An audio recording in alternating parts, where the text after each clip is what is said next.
Goedemiddag. UFO's.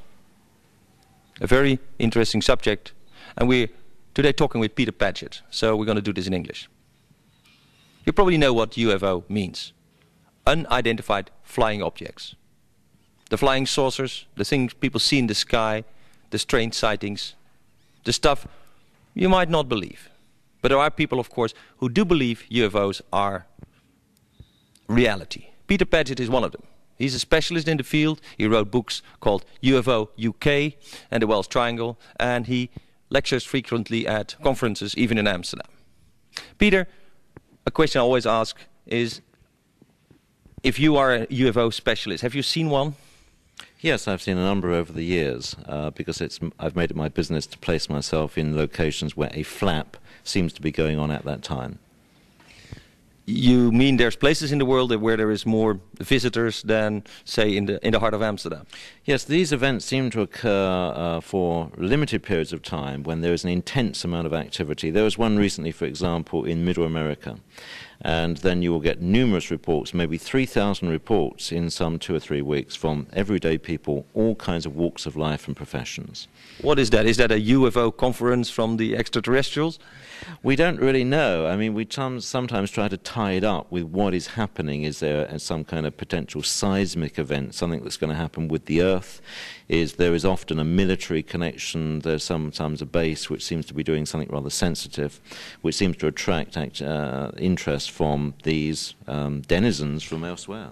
Are you suggesting that, for instance, if a country like Peru secretly would be doing nuclear testing or strange frequencies testing, that would attract the UFOs? No, but often the West does have facilities in very strange and remote places, specifically to keep them undercover. I was at the UFO International Congress in Nevada, United States, through the whole of the month of February. And the conference was opened by a video sent by the Russian government officially, where there was a 3-star serving general stating that the Russian Air Force have recorded UFO activity for 20, 30 years at least, and that this activity was not identified as either being American or their own or anybody else. It was completely unidentified. And they had, because that's the story, yeah, that people say, yeah, but these are really the Americans or the Russians doing secret testing with strange craft, strange planes, and we've seen some strange planes lately that are totally different from previous ones, and people say what we see or what people have seen are really just new planes, new crafts from existing governments like the USA. Some craft are prototype tested at areas like Area 51, which has the longest runway in the world. But the history, and I've been in this for a very long time, 3.5 decades in fact, shows that the occurrence of this type of aerial craft predates whatever the Americans or the Russians or anybody else are fooling about with over the past 10 to 15 years. Now, I remember that in the old days, scientists, Tesla, but I remember Wilhelm Reich, he developed tools to kind of fight evil energies and UFOs, and he was quite busy with that in the late 50s already. Certainly that did take place, but there is some evidence that maybe some craft were developed in the latter days of the Second World War, some prototype. And there is some potential evidence that these did in fact fall in the hands of both the Americans and the Russians. But still we have a situation where if you take out all of that, there are craft which exhibit characteristics which even with those advanced electromagnetic techniques we cannot replicate in the United States. The funny thing is, I'm a physicist, that this means that that what we call science in fact is a very limited operation, that what we have looked at is, you know, combustion engines and lasers and electronics are only a tiny fraction of what is actually possible. At any one time, of course, that is true. I mean, in the 19th century they thought they had discovered absolutely everything and were sad that there was hardly anything yet to find after the 19th century. However, there has been an enormous advance in the last 5 years in leading-edge technology, and I think the United States does have some very exotic pieces of equipment under test. However, they seem to have learnt a lot of that knowledge by back engineering craft which have fallen into their hands, which in effect crashed. And those have been around from about 1946-47 onwards. We at the conference will be showing some pieces of a craft that crashed in 47. But that means that, in fact, we are learning from these extraterrestrials or whatever, wherever they come from. They might come from the center of the Earth, as far as we know. But could it be that they are giving us information about new technology, kind of educating the Earth too? There does seem to be some kind of interface going on, which is structured, both in terms of an exchange of information, sometimes openly and sometimes almost allowing us to steal it from them. I mean, another area which I know you're interested in is crop circles, and although there is a large number of fakes, of course, some of the genuine crop circles do contain extremely exotic mathematics, physics, and basically do seem to be generated by some kind of intelligence which is trying to tell us something or tickle our mentality into saying, well, have you looked at this? Yes, like telling us that fractals have more application than we can think of. You know, the fractal geometries that we see in those crop circles, and we actually didn't know for, you know, before the Second World War, and only when the computer came around, we started developing the chaos theory and the fractals, and we came to these pictures. As you know, crop circles were first observed in the United Kingdom and Australia back in the mid-70s when I started looking at them. I think last year Holland had 80 or 90 crop circles, and I don't know whether they were genuine or not because I didn't investigate them, but certainly in the United Kingdom we've had some very interesting mathematics in the crop circles, and they appear to need to be looked at three-dimensionally, not just as a flat image. And they seem to contain elements of biology, math, physics, and elements of a science which we don't fully understand at all. You could argue, as indeed some of the speakers at the conference will go into, that some of this is almost on the edge of occultism, where people look into metaphysics and the power of the mind to manipulate matter. And what happened last year is then or 2 years in a row, that people would go there and say there's something holy, something magic, something healing about these crop circles. So they would go there and go in the fields and actually say that there is a magic energy there. It certainly affects people deeply psychologically, and the ones that are genuine, sometimes you can test by an ordinary mobile telephone, because you can take a fully charged up mobile telephone towards a genuine crop circle, not a fake. And often it's been observed that when you enter the actual design, the mobile telephone will go dead, quite unaccountably. Then you can remove yourself from the crop circle and it will operate normally. So if this is within 3 days of its formation, generally speaking, this is one kind of test you can conduct. So again, form and tridimensional things, and maybe energies there play a role we don't really understand. Shape, as in, for example, one of the subjects we're covering at the conference at 2nd and 3rd of May, is a very important piece of physics, even at the submolecular level, at the subatomic level, and we haven't really fully understood this. One of our subjects will be examining the deeper meaning of the pyramid and the hidden chambers in the pyramid, which are being revealed from May onwards this year. The Egyptian authorities are opening up new chambers, new levels, and the actual shape, dimension and resonance capacity of the chambers seems to be the key factor in the pyramid. There are people who say that the pyramids could not have been built by the Egyptians with that level of culture and engineering, but it must have come from some outer space source. Well, a colleague of mine, John Anthony West, in the United States, has shown, in association with Dr. Schock, that the Sphinx is much older than we thought, because there is 12, put this in meters, it's 4 meters of rock have been lost off the back of the Sphinx through water erosion. And this indicates it is possibly between 12 to 19,000 years old. And the pyramids, as they were first built, had no hieroglyphs in them at all. They had no language, and they were built out of momentous size of stones, huge stones. Then as the dynasties came forward, the engineering devolved, it went down, it didn't increase. So we seem to have an early high civilization that could move incredibly heavy weights and seem to understand sound, resonance, and potentially levitation. People that have been in the pyramids again report strange feelings, strange energy phenomena, visions, experience that you could describe as a trip, as a psychedelic trip. Has that a reality, or is that a mass psychosis, a mass hypnosis? There would be an element of that in an emotionally charged situation. However, there were some scientific experiments done quite clandestinely in the past 2 years involving people like the Shaw Foundation, where scientists went in and generated sound. And sound is very important here. And they found that very strange things happened. In one instance, an image appeared, a kind of holographic image, which glowed with apparently a very pale blue light. And also there was suggestion that objects were beginning to levitate. There was some release of this information recently in London, and indeed at the very moment in time, as we are here now in spring, information is creeping out. There's kind of two camps. One camp wants to keep it suppressed and keep it really under wraps, and the other camp wants to shout about it from the tallest building. Why is that? Is that based on old religious feelings like, you know, there's angels, there's devils out there, but we don't want to know too much about it. Leave this to us, the church, or leave this to us, the specialist. On the other hand, I could think about a government that says, hey, let's keep this quiet because we don't want the people to panic. I think there's two aspects. One is very simple. Egyptologists are fairly conventional people who have very set ideas on what Egypt was all about. And a lot of their ideas are sadly lacking. For example, you can show on the Giza Plateau that they actually bored very, very smooth, symmetrical holes in granite.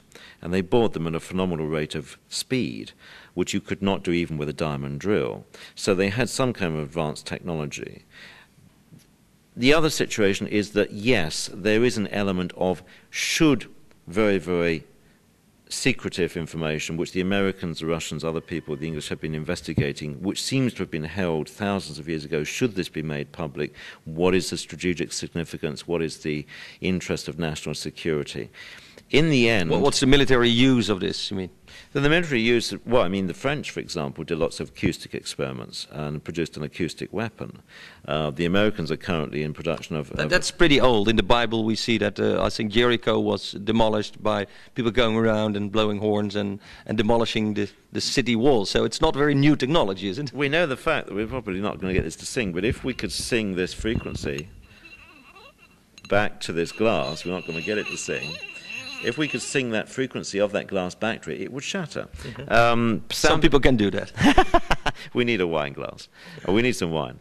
But yes, sound is a very powerful tool. And also the Americans have moved into the understanding of electromagnetic technologies and weaponry, I have to say, and indeed flight.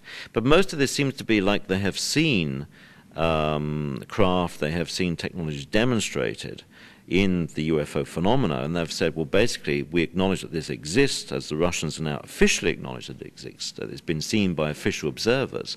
They say it's not them, they say it's not the Americans, and the Russians will know whether it's the Americans or not. I mean, if you want pictures of Area 51, the Russians will sell them to you, so there's no problem about that.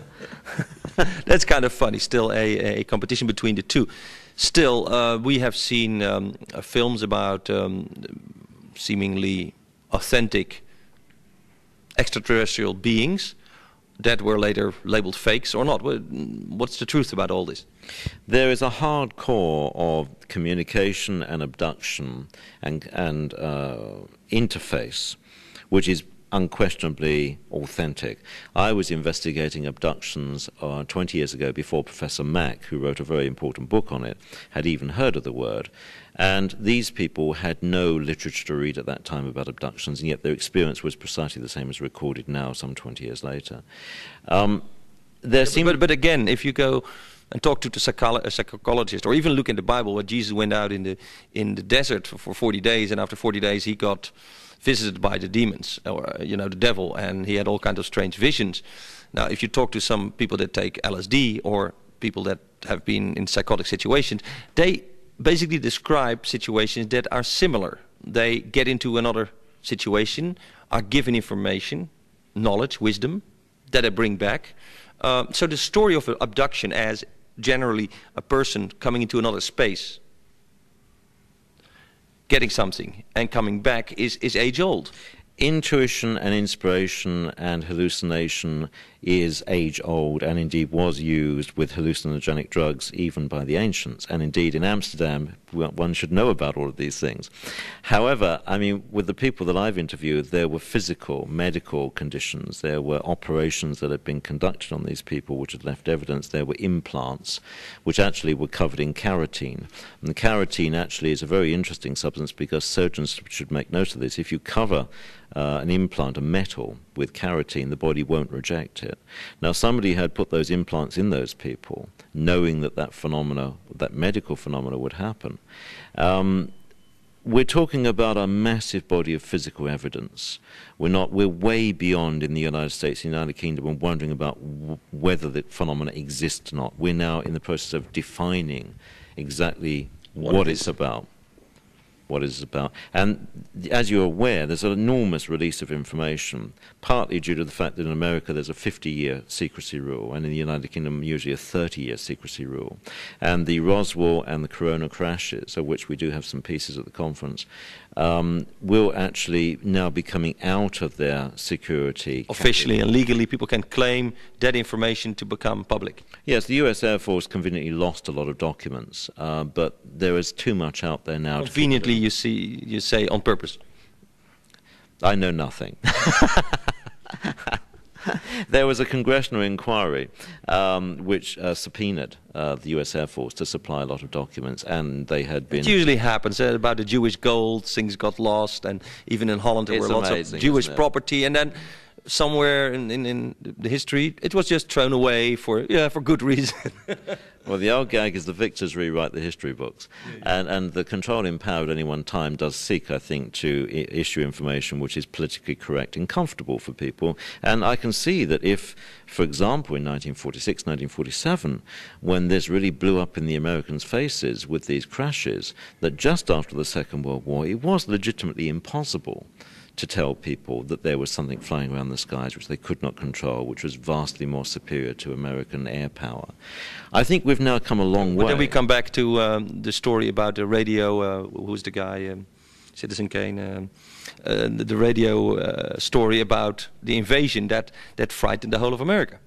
Funny enough, I've investigated that, and most of that is actually fable. There wasn't the degree of panic, except the gag is that they do say that when the actor who was impersonating, well, I'm not sure, but who's impersonating the president's voice came on the air and said there's no need to panic, then everybody panicked. But no, I think really civilization, society has come a million miles in the past 50 years. I think we're now in the situation of releasing information in a controlled manner, of saying to people, yes, by definition, there has to be people out there. There has to be civilizations out there. The debate has always been that it's too far away to have any communication or effect here. Patently, that is not the case for two reasons. Historically, through ancient history, we can see that there was high civilization here. There's even been the discovery of technological artifacts which could not have been produced by primitive societies.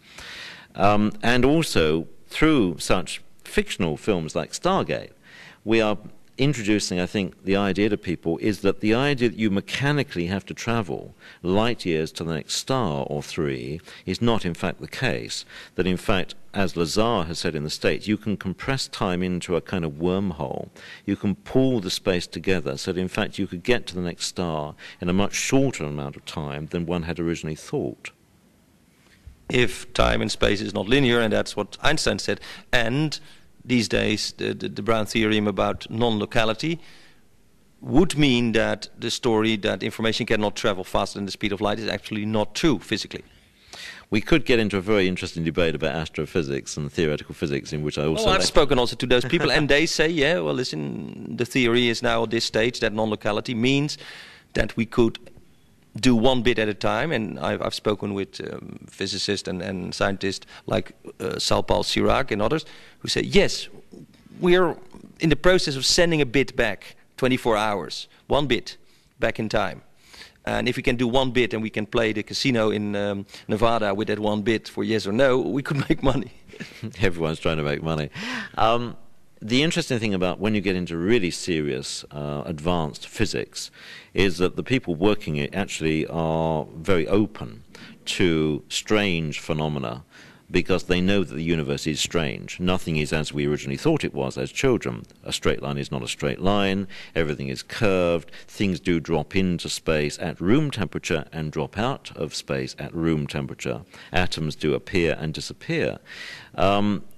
By working with substances at near 0 Kelvin, one is realizing that... Which is very cold. Which is minus 273 degrees Celsius. You realize that this stuff is not what we think it is. It's principally made up of vibrating energy, like the water in this glass, which happens to take this shape. But in fact, it can dissipate and it can become empty space. And indeed, most of this stuff is empty space. Reality is not what it looks. Definitely not. Are you really sitting there? Pinch yourself and find out. Yeah, the funny thing is that I do a lot of interviews, some of them with, say, people from the Hindu tradition. And they say, yeah, but you know, all these stories about UFOs and different planets and this and that, we know this. If you read the Vedas, if you read their old scriptures, they talk about planets and different civilizations and level of awareness. There's nothing new for them. They say it's always been there. There's specific things. There's things like there's a tribe in Africa who knew about the configuration of Sirius long before the astronomers supplied that information. So there's specific things you can look at. How did they know? You've also got this other interesting field apart from knowledge of physical objects at great distance, which we now know. We thought, but we now know, is in fact true. But also the possibility of interdimensional travel, which is getting back to how fluid actually matter is. I mean, I've actually seen... When you say interdimensional, you mean there is the 3 dimension of space and there is time, there's the 4th dimension, but there are other realities, other dimensions that we could step into? Well, I'll give you an example. You're sitting there in that chair. If you got up and walked over there, you're not sitting in the chair. But if you alter the time, you could be sitting in the chair again. It's tied up with time and frequency. And it would seem that there are at least 2 realities, that there are possibly 2 of us sitting somewhere doing the same kind of things. This is basic physics, and it's curious. The more you get into it, the more bizarre it gets. But basically nothing is simple, and all possibilities could be. Yeah, but then the mystic says, well, so what? It all is there. So there is some universal energy. There are many dimensions. Who cares? I still have to live the good life and follow what has been laid down as the 10 Commandments or the ethical way to live.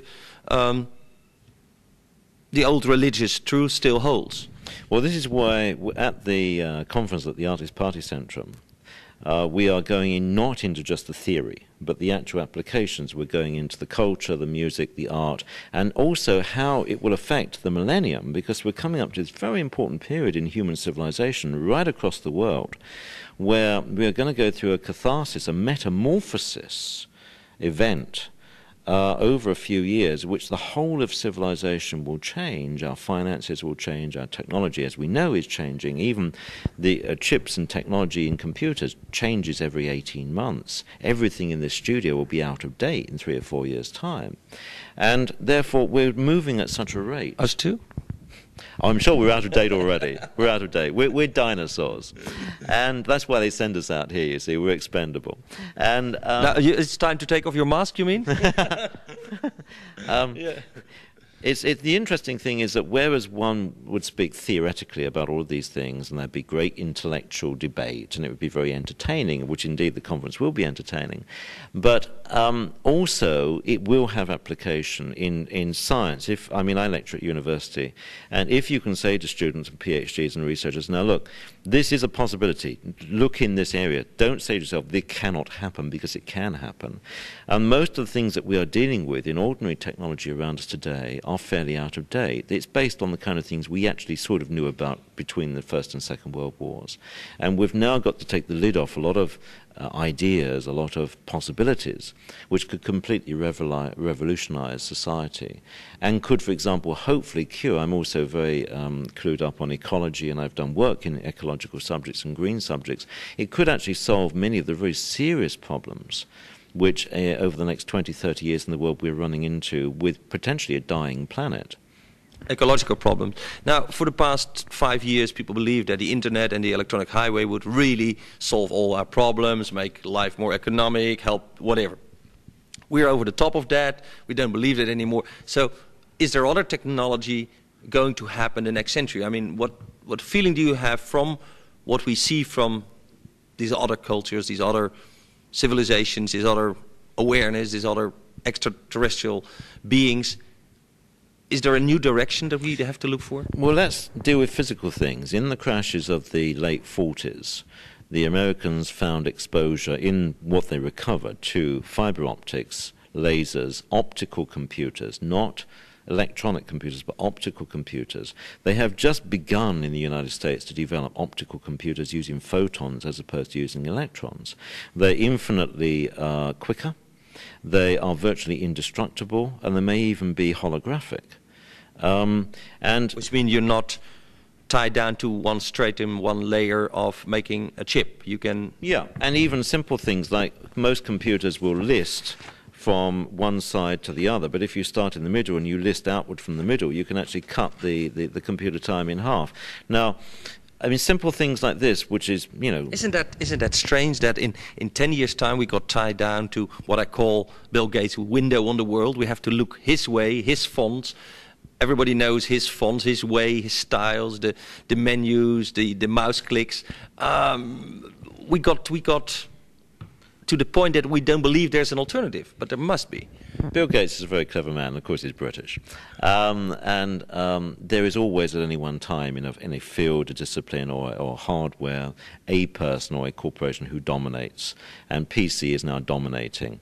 One of the things I lecture on is the Millennium Problem. And I was in research and development in that in the 1960s. It gives my age away here. And there are very serious millennium bug problems which will hit the fan, the shit will hit the fan as of the moment that the calendar goes into the year 2000 because of the date. It's 00 on the computer, and that's a fault.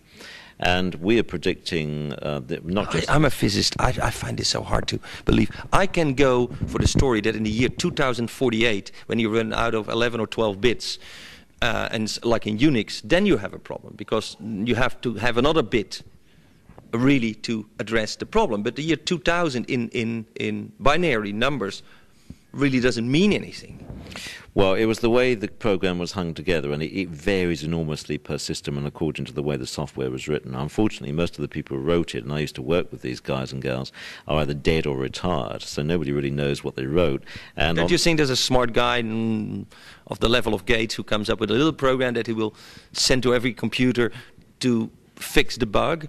Someone who's going to make billions out of it. Well, this is the hope. The last smartest guy was a 14-year-old boy in New Zealand who was immediately snapped up by Bill Gates and now works in Seattle.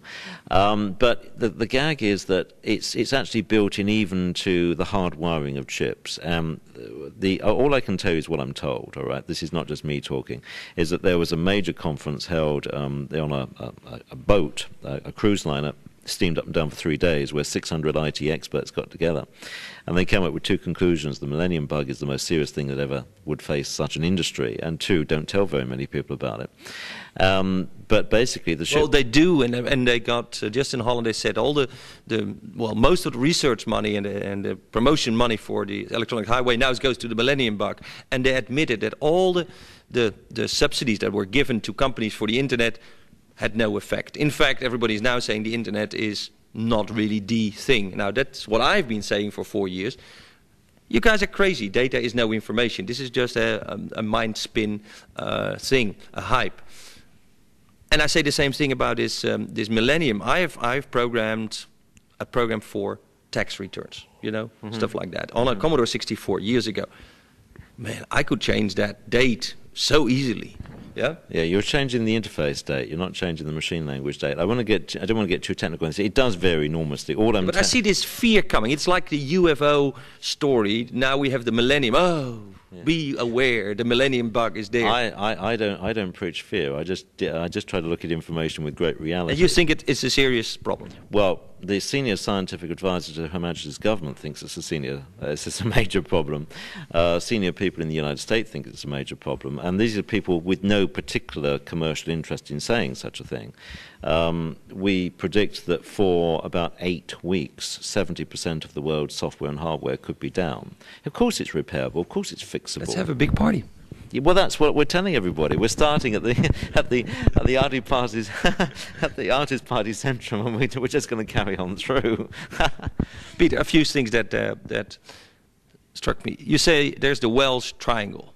Yes. In fact, it's the south of Ireland and part of Wales. What's so important there?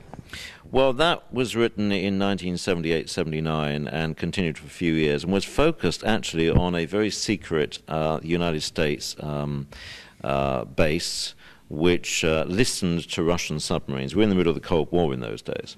And they were, again, in sound. I mean, they were dealing with sound, and they seemed to attract a lot of otherworldly interest. And indeed, in the 1970s, there was a visitation, this is the Russians and the Americans know this, of every single strategic base in the world, the Chinese as well, particularly of a nuclear nature, by craft.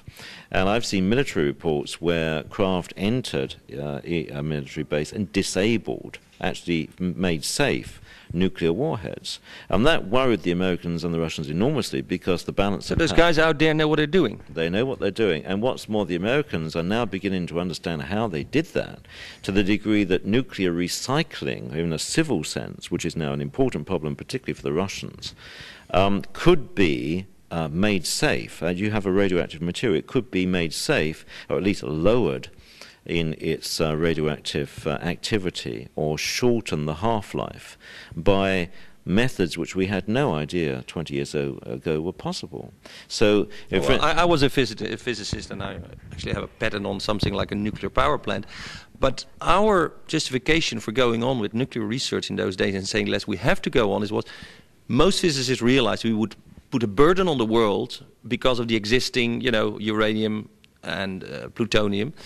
But we said if we would wait and find higher elements that were more stable, we could, in fact, turn the unuseful, dangerous nuclear waste into something more useful, or at least less dangerous. But we had to do more research, and there was one reason to go on with the research, and by now most research, of course, has stopped on that level. Well, as you know, in the United Kingdom, we have one of the most advanced nuclear reprocessing plants called Thorpe. And most of the European nuclear waste, I think the French do some as well, comes to us for recycling. However, it only gets made basically into other kind of nuclear products. Now, there is a technology, and the Americans have had access to this technology, by which nuclear material, radioactive material, can actually be neutralized. So it's no longer emitting alpha, beta, gamma. And I think that is an early stage of development. I don't think it's available on the shelf as yet, but it will come. And when it does come, it will be important, particularly, say, to Russia, which has vast amounts of nuclear fairly scrap. Powerful plans that are not very safe. Serious stuff. And I mean, if you wanted to get into things which are a little bit more scary, I mean, there are actual nuclear submarines sunk in the North Sea. One of them accidentally just sank, where the nuclear missiles are still sitting there and the hatch covers are off. Now, the Americans took a look at that and said basically it's too dangerous to even go near. I mean, the basis that, if it's safe, don't play with it. So we've got lots of problems over the next 50 years to get at. I mean, I have enormous respect to the American teams that went into Russia after Chernobyl and made safe some 30 Russian reactors and closed them down, where they were about to go unstable in a similar manner to the Chernobyl incident. So, again, coming back to UFOs and energy of that level, what is the next millennium going to bring us? I mean, is there hope, or is there a doomsday scenario as predicted by some of the... I'm an optimist, and I'm also a realist. I think that in the computing world and in the structure of finance and administration, because of the bug problems on which I've done a great deal of research, there are major problems in the first 9 months of the year 2000. We will obviously get over them. I think there are other problems which will then emerge, but overall, most people run around hoping that our denizens from the sky will come down and save us from our technological sins. I don't see that happening. I see them as more feeding us scraps of information. It might only help us help ourselves. Yeah, precisely, because when the colonial nations in the Middle Ages went out and colonized the world, when they came to a native culture, which was a beautiful culture in itself, and they introduced a higher or more sophisticated culture, as they thought, that usually resulted in the complete destruction of the existing indigenous culture. And I think they realized the same thing here, is if they landed on the White House lawn, as so many people say, why don't they do that? Our civilization culturally would stop dead, and we don't want that. We don't want that, they don't want that. They've got the discipline to understand that cultures, nations need to advance at their own pace. And I think they have been concerned about our irresponsibility with nuclear material, and they've helped to some extent. They have at the same time given us, even accidentally, pieces of technology which have not necessarily been widely or wisely used. We could solve all of our technical problems on the planet Earth within 10 years if we actually removed the jolly greenback, the commercial incentive to make more money, to hold people in some kind of fear concept that somebody holds the control strings on an energy or a product. If we can get this through to the captains of industry, that they have to move forward, because it's very comparable now to when we were entering the Industrial Revolution, where the people who were locked into the old technology said, this new technology, this Industrial Revolution of the 19th century, will destroy our industries. The neo-Luddites. Exactly, exactly. We're exactly in the same point. We have to encourage society, politicians, scientists to have the courage to say, yes, but if we could step into this new millennium and really have the courage to grasp it for what it would be, then in fact most of the problems that we're having with smog and pollution and all the things, my colleague who was on earlier is a marine engineer, is concerned with water quality, for example. These are solvable. You take some of the work that was done between the First and Second World Wars on water purification. That's never really been applied. Most problems are solvable if we have the courage to say we don't need to make so much money out of it. Peter Paget. It all comes down to awareness and doing it in the right way. Thank you, Peter. Thank you.